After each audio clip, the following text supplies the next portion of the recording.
जब हमला हो रहा था गुरुद्वारे पर तो एक बुजुर्ग ने बाहर आके हाथ जोड़े और कहा, गुरु तेग बहादुर हिंद की चादर, यहां हमला ना करो बच्चों।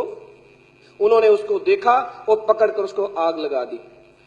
उसका एक 14-15 साल का बच्चा था, उससे देखा नहीं गया, वो अपने पिता को बचाने के लिए आया। तो जब वो आया तो उन्होंने ये नहीं देखा कि पिता के प्रति अपना फर्ज पूरा कर रहा है, वो बोले एक और सिखड़ा मिल गया, इसको भी आग लगा दो।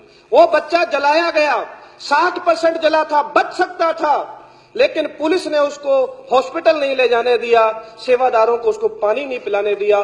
6 घंटे तड़प तड़प कर वो बच्चा वहां पर दम तोड़ गया। ये हालात हुई। 2-2 महीने के बच्चों को चूल्हों पर रखकर जला दिया उस नफरत की आग ने। अगर इस दिल्ली के अंदर जो कत्लेआम हुआ, जैसे अभी मनीष जी कह रहे थे ना कि रिपोर्टिंग करते वक्त क्या करते हैं, मनीष जी उस समय मीडिया को सांप सूंघ गया था। उस वक्त जब 3000 लोग जिंदा जला दिए गए, अखबारों में एक खबर तक नहीं आई। जैसिका लाल कांड हो जाता है तो 10-10 साल तक खबर चलती है, लेकिन एक खबर एक अखबार में नहीं आई कि इतने लोग मार दिए गए हैं। अध्यक्ष महोदय, हम एक बहुत प्राउड कम्युनिटी से आते हैं। जब मैं डिफेंस कॉरेस्पॉन्डेंट था, मुझे रक्षा मंत्री A.K. एंटनी के साथ जब ये अपना सुनामी आई थी तो जाने का मौका मिला। हम लोग अंडमान निकोबार में, कार निकोबार में हमारा इंडियन एयरफोर्स का बेस, वहां में गया था। वापस आते वक्त हम लोग सेलुलर जेल देखने गए।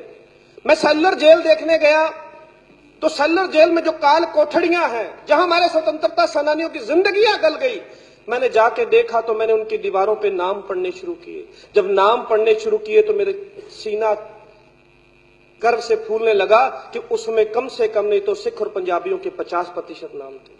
हमने कुर्बानियां की हैं, लेकिन मैं इसलिए कहना चाहता हूं कि एक दर्द है, एक पीड़ा है, कहीं ना कहीं वो बार बार उठती है। कभी कहते हैं पंजाब में ये हो जाएगा, कभी कहते हैं यार ये मसला क्यों उठ रहा है। ये दर्द है, इसको समझना पड़ेगा। हम इस पर बोलना भी नहीं चाहते, इंसाफ करने की बात तो बहुत दूर की बात है। 1965 की जंग हो, पाकिस्तान ने हमला किया, ऑपरेशन जिब्राल्टर था, और वहां का पाकिस्तान का सेना का प्रमुख कहता था, क्योंकि पैटर्न टैंक दिए थे अमेरिका ने उसको, कि बोले ये इनविंसिबल है, हिंदुस्तान की जो फौज है उसको तोड़ नहीं पाएगी। उसने कहा सुबह की नाश्ता मैं अमृतसर में करूंगा और रात का खाना मैं दिल्ली में खाऊंगा, मुझे कोई रोक नहीं सकता।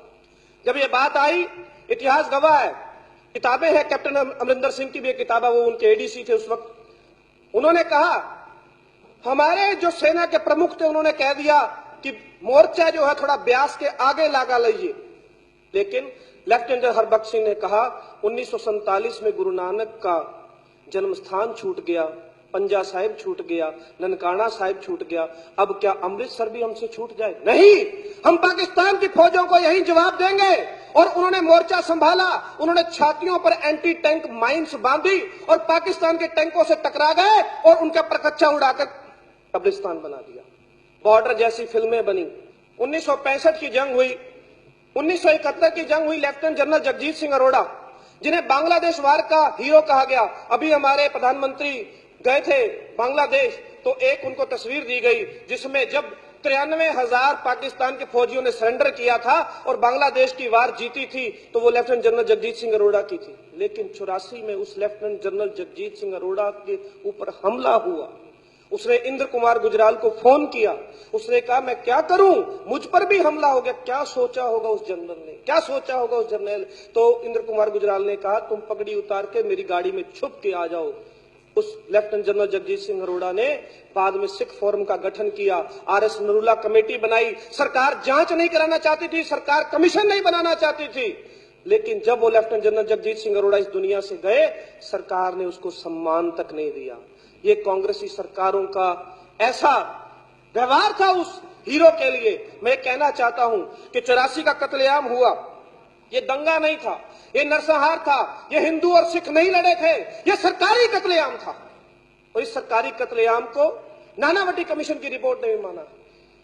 सर, सबसे पहले वेद मारवा कमीशन बना और वेद मारवा कमीशन ने क्या किया, बड़ी ईमानदारी से काम शुरू किया।